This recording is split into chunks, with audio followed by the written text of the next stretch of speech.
Ladies and gentlemen, welcome back to the Crypto News Podcast. It's your host, Matt Zahab. We are buzzing as always, still coming in hot from Mexico.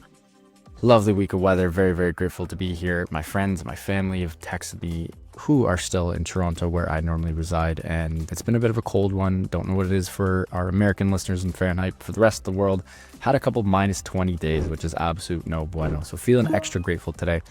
My guest appears to have some lovely weather as well, and he's got a sick background too. Today we have the one and only Vijay Chetty on the show today, CEO of Eclipse Labs, bringing a wealth of experience in biz dev and corporate strategy. Previously, he served as the Chief Growth Officer at Eclipse Laboratories and held advisory roles at Uniswap. He also held notable positions as head of biz dev at both Uniswap and dYdX Foundation, where he played a pivotal role in enhancing liquidity and trading volumes. Can't wait to get into this, Vijay. Welcome to the show, my friend. Pumped to have you on. How you doing this lovely morning? I'm doing awesome. Thanks for having me, Matt. It's great to be here. Great to have you on, dude. Some wild stuff going on. You and I are recording at the end of Jan. This episode is going to air relatively early in Feb.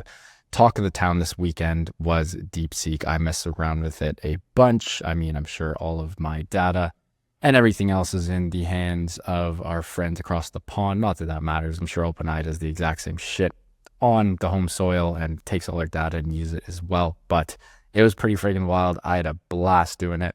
Seeing how it thinks in real time was something that I've never really seen before with AI. I don't think anyone's ever seen that, but it was really, really cool, of course. And then we have the sort of the big seven losing a bunch of market cap. We have multi-billion-dollar sell-off. We have a huge crypto sell-off. Everyone's losing their shit, putting their money on the sideline. What do you make of all this crazy, wild DeepSeek stuff going on right now? Yeah, well, super entertaining. First of all, I think a lot of this stuff, is like as much entertainment as much as is like foundational, like industry shaping stuff, right? I agree. Especially being plugged into Twitter and like, the nexus of like CT and like AI Twitter. And so super entertaining. And also, I think just seeing like the whole kind of reaction with like Trump recently coming into office, right? And like his like complex relationship with China over the years, like, it's just hard to tell like how things shape out, but like you can sort of play out a bunch of these different scenarios and like fascinating to think about. In terms of implications for the industry, right? I think so the stock market and just market moves were crazy. Like, the whole saying like, weeks or years happen in days. I feel like that's just how the market is now, right? Yeah. Where like a move that may have taken like a long time to play out, even 5 years ago, 10 years ago, like is now just like happening overnight, like pre-market hours, right? Futures were down like multiple percentage points, like huge move. Nvidia stock took a huge drop. Crypto took a big drop, AI tokens. And, I think there's some talk of like Jevons paradox, right? Of like, okay, well, even if there's this great efficiency with something like DeepSeek, that's just, will continue to power the growth of like the AI industry overall. And I think that has some legs, but it's also propagated by people who stand to gain a lot from that, right? I think it's just hard to tell like what these like massive high leverage like inputs are going to lead to, like, even months down the line. So in that sense, I think it definitely has like immediate, like, huge, like short to medium term consequences, right? Of like, okay, well, this whole story of like needing to massively ramp up spend for data centers and to power these LLMs is like somewhat overdone. Like It is another way is possible. Yeah. That's undeniable, right? And so I think probably some market correction was merited. In terms of how that ties into crypto, I think there's maybe in some ways like it's more interesting too, right? Because DeepSeek is open source in contrast to OpenAI's very close source approach now, right? Which is very ironic. And, a lot of what we've seen at the nexus of crypto and AI is open source agents, open source AI. And that's what sort of drives value creation for a token piece as well, right? So maybe this is a validation of that approach, and we'll start to see, institutionalization of AI tokens. And that's very interesting second order possibility coming from this. So those are kind of immediate thoughts, but, in terms of risk assets, of course, we took a dive, but, I'm sure the market will have its ups and downs this year. Hard to tell like where we land 100% at the end of the year, but well said. I love how you started off with just like being in CT or in crypto and spending so much time on crypto Twitter. This is something that I feel like a lot of us take for granted, and it's a double-edged sword, because on one side it's just like it's forever interesting. Even in a bear market, there's always shit popping off, there's always drama on the timeline.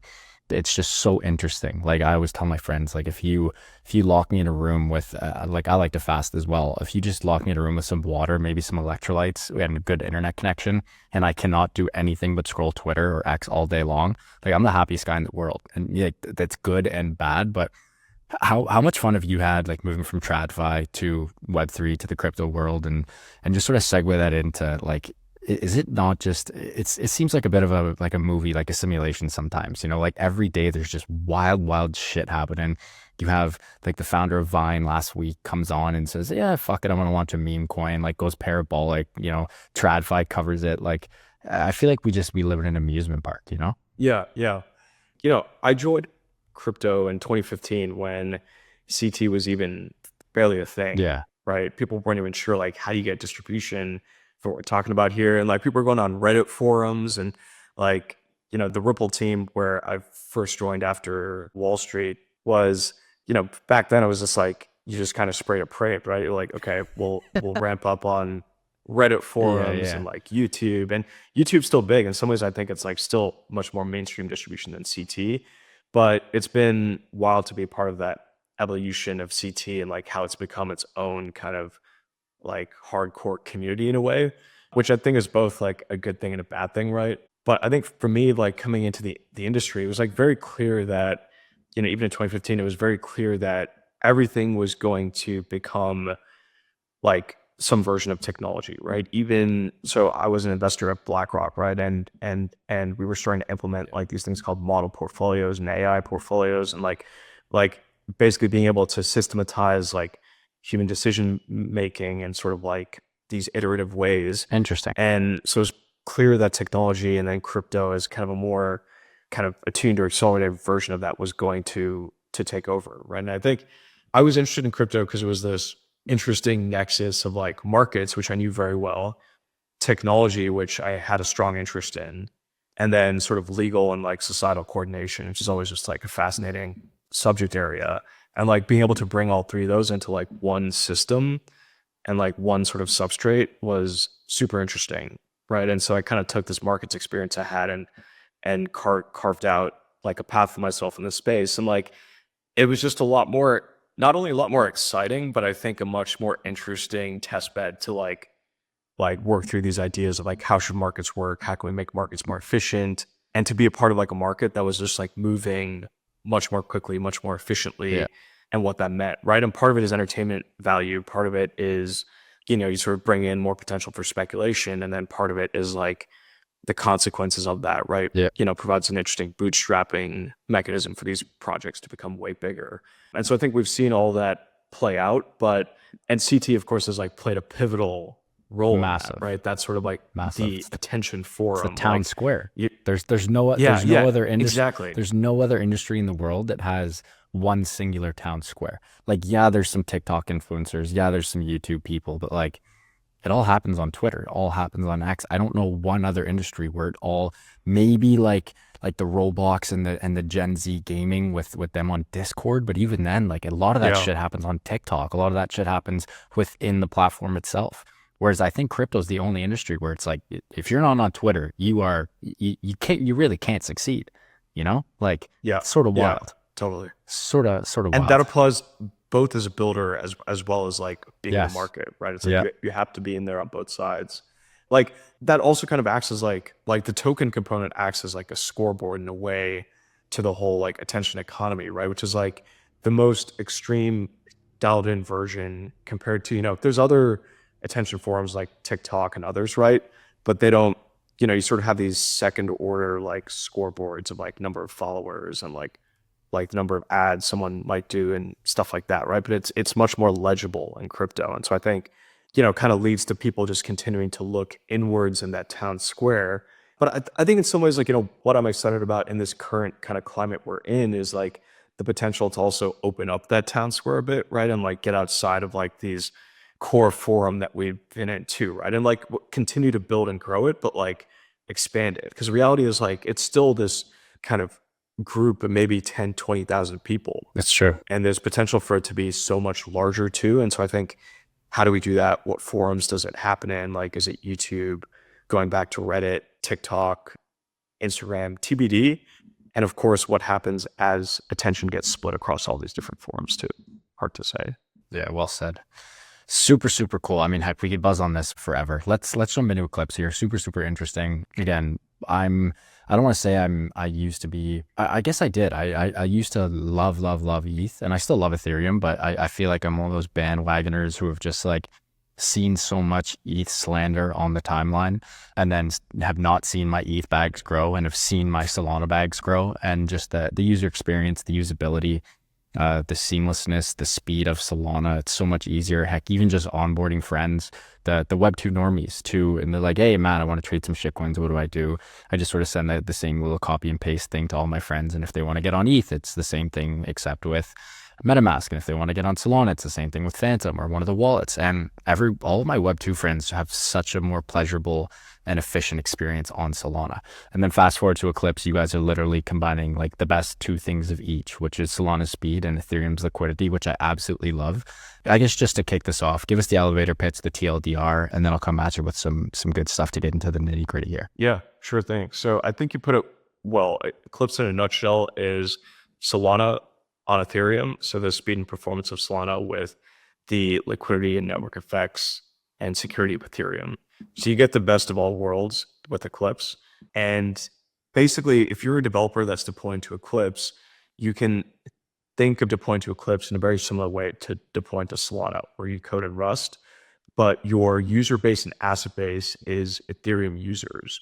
So the North Star for Eclipse is to be the most performant and cheapest roll-up out there, and the most performant and cheapest way for developers to build on Ethereum, as well as for users to interact with the most interesting apps out there. And so right now, there's been a lot of Solana apps that have been co-deploying to Eclipse as well to tap into Ethereum users and assets. Orca, as an example, 70% of the usage on Orca right now is coming from Ethereum users, which is net new expansion for Orca. So it's proving out that thesis. But at the same time, we're also working on incubating a lot of Eclipse native apps and supporting developers whose first deployment is happening on Eclipse, right? So that's a very interesting segment for us long-term as well, where you get these developers who come in and really want a best-in-class stack from first principles, right? So the fastest, the cheapest, and with access to the largest user and asset base in crypto. So Eclipse meets all three of those dimensions. And so that's also where we've been spending a lot of time, is to go out and win these developers who Eclipse is their first deployment in the crypto space. Gotcha. Very interesting there. One of the, a couple different things that I'd love to discuss, but one of the big ones that has come across multiple times on the pod, that a lot of, I feel like people who aren't fully switched on and aren't really in the weeds like yourself, and that is liquidity fragmentation. Yep. As it spreads across multiple chains, it just becomes an absolute shit show. And this is one massive problem. I always love to try to go back to that first principles thinking aspect of like, all right, what the heck is the problem? What the heck is the solution? Just so people can get that really clear picture. And Vijay, I'd love if you could set the table, just explain the shit show of liquidity fragmentation and how you guys are providing a solution to that problem. Yeah. So part of this, I think, part of why liquidity fragmentation exists is, there's a few pieces of that. One is just the explosion in the number of infrastructure options available, places for developers to build, right? Hundreds and compelling of them, so many of them. Places, yeah. And so it's like, in some cases, as a developer, you're like, where do I even start, right? If you don't come in with like an existing bias or existing thought process around it. And then part of it too is like the demands of developers, right? And I think there's two motivations here, and these played into the decision-making of my team at both dYdX as well as Uniswap, right? Which were kind of early blue chip DeFi applications built on Ethereum. So if you look at what happened with the products of both those teams, right? dYdX built their V3 on a Starkware-enabled rollup on Ethereum. But when they needed to build a fully decentralized version of the order book, they built their V4 on Cosmos as an option. And two motivations for that were, one, being unconstrained with throughput, because a central-led order book is probably one of the highest throughput applications out there still. Yeah.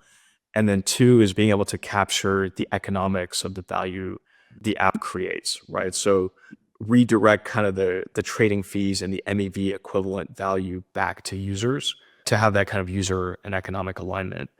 And then Uniswap, similarly as well, it was on the Ethereum L1, started to deploy to more rollups, and then now is building Unichain, which is an app-specific rollup, right? And the motivations there were very similar: to be unconstrained in throughput and not have to compete with other hotspots at the app level, and then to also capture economics and drive that incentive alignment proportional to the value that the Uniswap app is creating. So you see these recurring like two dynamics: the desire for unconstrained performance and the desire for incentive alignment play into the decision of a lot of these app teams that have now been deploying app-specific rollups or considering it. And so you end up with, like, as this continues, you just end up with even more rollups or infrastructure options, right? Because now you have the general purpose as well as these app-specific rollups. And so we've tried to get to the root of that problem at Eclipse by solving for both those things, right? The performance consideration and incentive alignment. The way Eclipse solves for performance is by using the Solana VM for execution. And in fact, we're building an even more enhanced version of that Solana VM that we'll start to talk more about publicly. And that will effectively enable multiple hotspots or hotspot apps to coexist simultaneously and not be throttled, right? This is something that the Solana L1 has done a great job of to date, where you can have multiple apps that are seeing tremendous usage and the network still operates smoothly. So that's what the core of the Solana VM enables. And then in terms of incentive alignment, the way we're solving that is via MEV redistribution and application-specific sequencing, where we take the MEV value proportional to the value an app is creating on the network and redistribute that to developers who can then distribute that to their users, so that you're still getting that same incentive alignment. And then with application-specific sequencing as well, you're able to sequence at the app level. And so you solve for that incentive piece as well. And so our goal in doing these two things is to really replicate all the benefits of deploying an app-specific rollup, but allow apps to coexist in one general environment. Because liquidity, composability, interoperability is a foundational pillar in crypto. And I think as an industry, we've kind of moved away from it through this infrastructure kind of propagation that we're just talking about. And so I think being able to like deliver on and solve for the reasons why people are doing that, but kind of enable this common pool is really our North Star.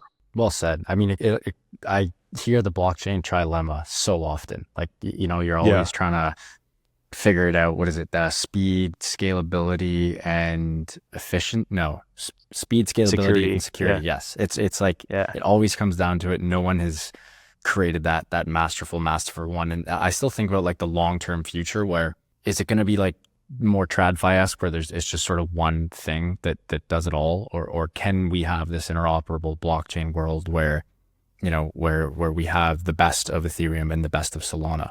And again, like a couple of years ago, it just seemed so far-fetched, but with the incredible teams like you guys who are really moving the needle and building incredible products and services, and I guess really solutions at the end of the day, it's finally coming to fruition, which we absolutely love to see. I want to go back to the developers for one quick second. You did a great job of mentioning sort of their pain points, but when they come on, like, what are some of the questions that they have when you guys are onboarding them, or when they're curious about, hey, should I build on and with Eclipse? I'd love to just be a fly on the wall and be like, hey, is this too good to be true? Are they like, is it really just that simple? As long as I know Rust, I can really work some magic. Like, what is that conversation? What does that workflow look like? Yeah, great question. So in terms of what a developer onboarding experience to Eclipse looks like, or the questions they might come in with, I think there's kind of two lenses to that, right? Or call it two main buckets. One is developers who are already building on Solana and familiar with Solana and the SVM and Rust. And then the other is developers who are kind of coming in with the blue sky perspective. Gotcha. And I'd also put Solidity and Ethereum developers in that camp as well, right? Because there's actually not a ton of overlap between Solidity devs and Rust devs. I think increasingly that's growing, but it's pretty wild how little overlap there is. I think goes to show how tribal those ecosystems have been to date. That's right? insane to think, Yeah. Vijay. Like you'd think a blockchain dev is a blockchain dev, like knows how to do. That's wild. Sorry, keep going there. Yeah. That just blew my mind. Yeah. They're very different languages. And I think just the type of developer and sort of the ideals of the types of developer that they attract to are quite different, which we could talk a lot about in terms of the context of what's going on with Ethereum and Solana now as a separate point. But yeah, in terms of these two developer audiences, right? So the first one is really coming in with a pretty well-informed existing view of like what deploying to Eclipse looks like, because you can essentially take a contract you built for Solana and deploy it to Eclipse by changing the RPC, right? So there's very little technical lift required to make that happen, but it's more about committing to supporting a new ecosystem, a new deployment. And so that's really something that we see projects that have reached a degree of product market fit will start to consider expanding to Eclipse as a way to expand their user base and audience, right? And that's what Orca and AMM on Solana did. That's what Solend, which rebranded as Saved, recently did.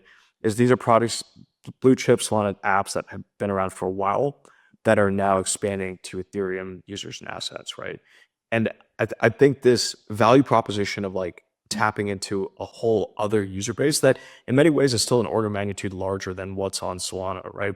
Solana's had a lot of the recent activity and marginal activity, but there's still this huge asset base that is in many ways is underutilized on Ethereum still. So that's what people want to tap into, right? Those users, those assets, which are very different than what's on Solana.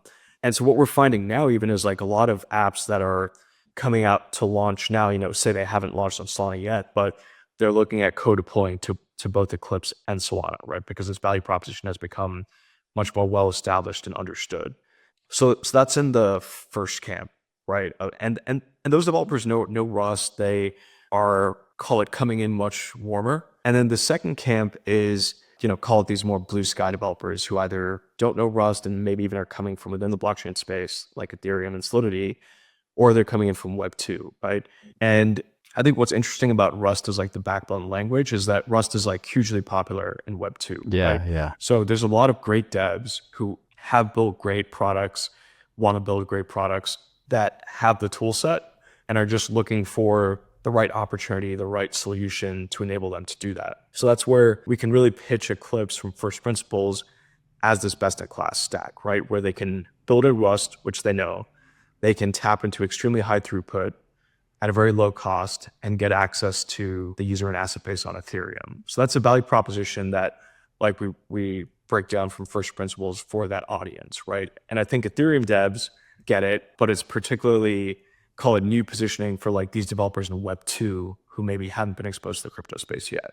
But I think that's a pretty like big kind of unpenetrated developer audience with very high potential too, right? So we're spending a lot of time there.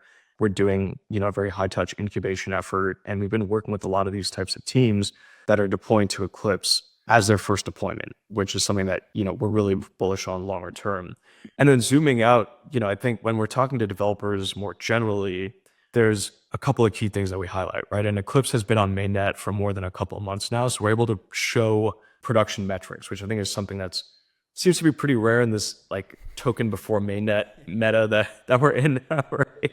We've always tried to play the right game here and like launch the product first and thoughtfully decentralize after that. But, we've been able to prove out great production metrics, right? So if you look at Eclipse right now, our peak TPS metric, transactions per second, is higher than 8,600. So close to 9,000, which shattered any TPS metric by any other L1 or L2 in production.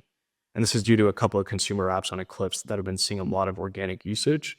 So that TPS metric goes to prove, you can run Visa level scale plus on Eclipse already in terms of throughput. And then the second stat that we highlight is the cost to post transactions on Eclipse. Eclipse has done 4 billion transactions plus to date at a total cost of 250 ETH. Wow. Which if you break that down on a per transaction level, it goes to show how cheap transactions are, right? So you can run major applications at scale.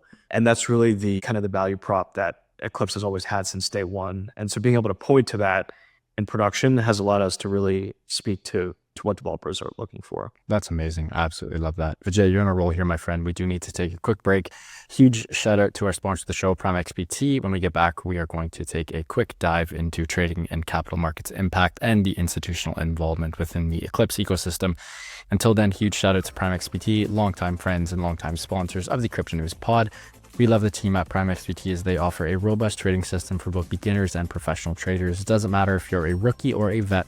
You can easily customize your widgets and layouts to best fit your trading style. Prime XPT is also running an exclusive promo for listeners of the Crypto News podcast. Use the promo code CryptoNews50, that is CryptoNews50, all one word, to receive 50% of your deposit credited to your trading account. Again, that is CryptoNews50, all one word, to receive 50% of your deposit credited to your trading account. And now back to the show with Vijay.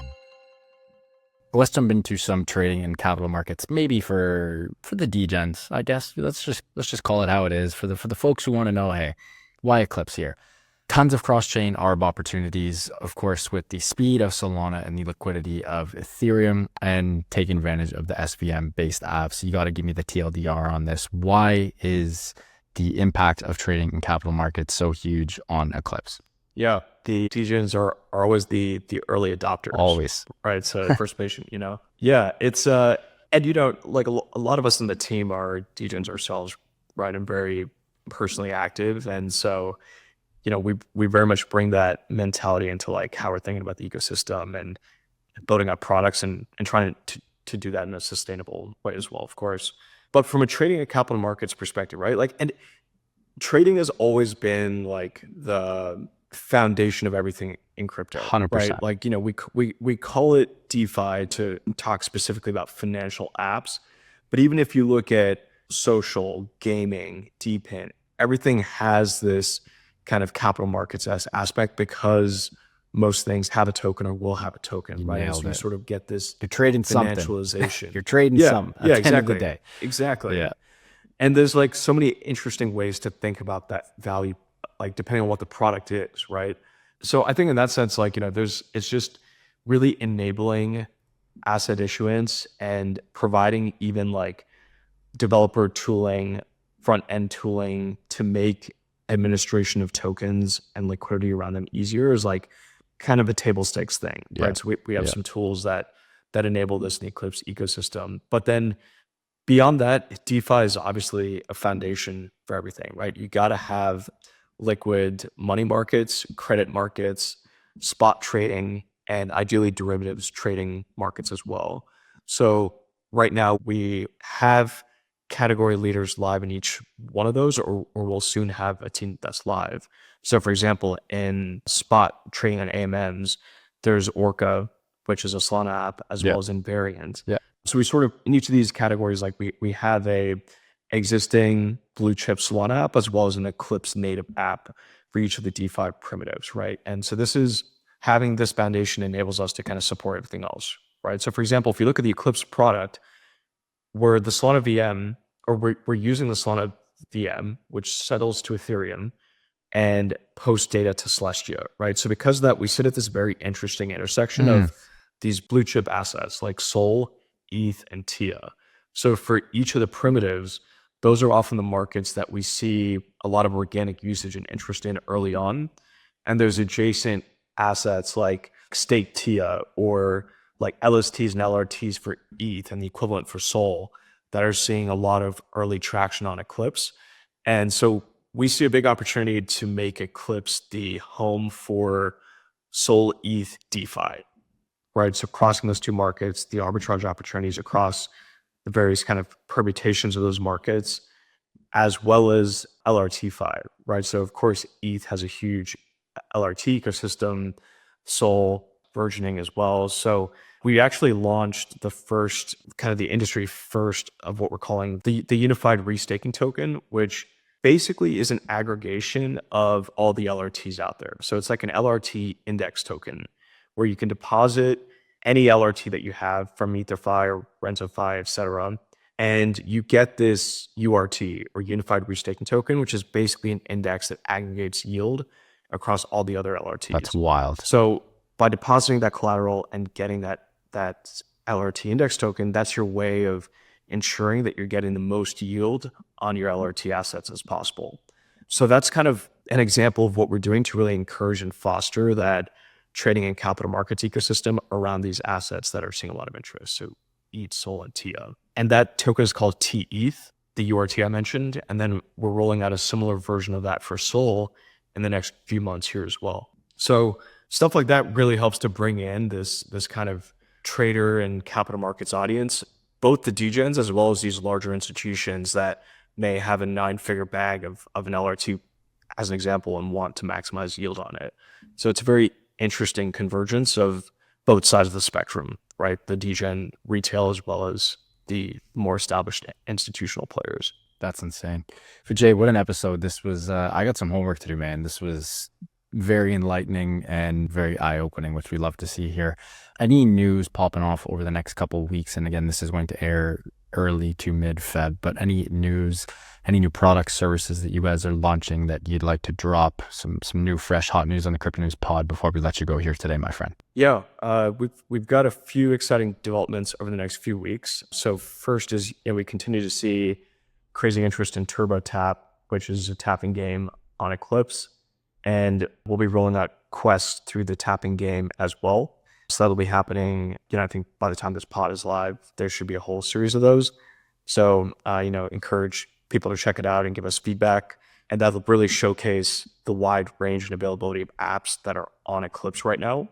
So that's first. The second thing is we also have a cohort of financialized games and consumer apps that we're super excited about that are coming online this week and the next couple of weeks as well. So we have a competition called the Moo Games going on right now, which sort of aggregates a lot of these games. So encourage people to check that out. And then lastly, we're also rolling out a lot of details about our technical roadmap, the types of apps that we're incubating and want to attract more of.